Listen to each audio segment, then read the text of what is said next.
Guys, ഇന്ന് നമ്മൾ ഉണ്ടാക്കുന്ന ഒരു ഗോതമ്പ് പൊടി വെച്ചിട്ടുള്ള ഒരു ക്ലേ ആണ്. കുറേ ദിവസമായി ഞാൻ ആലോചിച്ചുകൊണ്ടിരിക്കുന്നു ഒരു ക്ലേ ഉണ്ടാക്കണം. എൻ്റെ എല്ലാ ക്ലേ ഉണ്ടാക്കി എല്ലാ ക്ലേയും തീർന്നു പോയിട്ടുണ്ടായിരുന്നു. അപ്പോൾ ഒരു ക്ലേ ഉണ്ടാക്കണമെന്ന് കുറേ ദിവസം ആലോചിക്കുന്നു. അപ്പോൾ ഇന്നാണ് അവസരം കിട്ടിയത്. അപ്പം ഞാൻ എടുത്തുകൊണ്ട് വന്നു.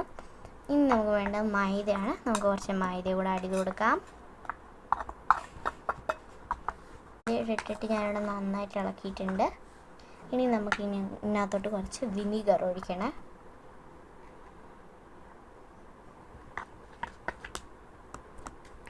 ഈ വിനീഗർ ക്ലേനെ അഴുക്കൊക്കെ ആക്കാതെ കുറേ നാളുകൾ സൂക്ഷിക്കാൻ ഹെൽപ്പ് ചെയ്യും. അതുകൊണ്ടാണ് നമ്മളിവിടെ വിനീഗർ യൂസ് ചെയ്യുന്നത്. നിങ്ങളുടെ വിനീഗർ ഇല്ലെങ്കിൽ കുഴപ്പമില്ല, കുറച്ച് നാരങ്ങ ഒഴിച്ചാൽ മതി. നാരങ്ങ ഒഴിച്ചാലും മതി. വിനീഗറിനെ പോലെ തന്നെയാണ് നാരങ്ങ. അതൊഴിച്ചാൽ ഉപ്പലും പഴയതൊന്നും ആതിരിക്കും. ഇപ്പോൾ വെള്ളം ഒഴിച്ചിളക്കി കൊടുക്കാം. ഞാൻ ഇളക്കി കൊടുത്തിട്ടുണ്ട്. അടുത്തായിട്ട് നമുക്ക് ഇതിനകത്തോട് കുറച്ച് ഓയിൽ ഒഴിക്കാവേ.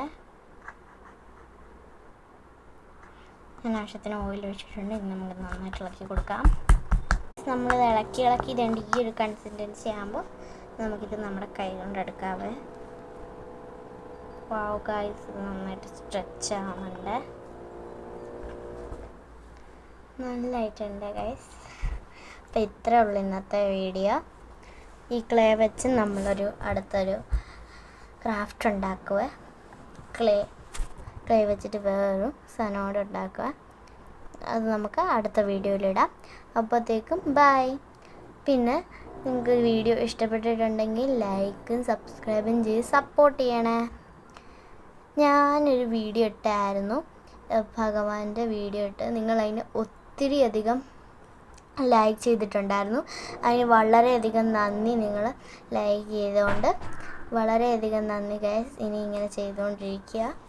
Okay guys, bye. നിങ്ങൾക്ക് വീഡിയോ ഇഷ്ടപ്പെട്ടിട്ടുണ്ടെങ്കിൽ ലൈക്കും സബ്സ്ക്രൈബും ചെയ്ത് സപ്പോർട്ട് ചെയ്യണേ. Bye bye guys.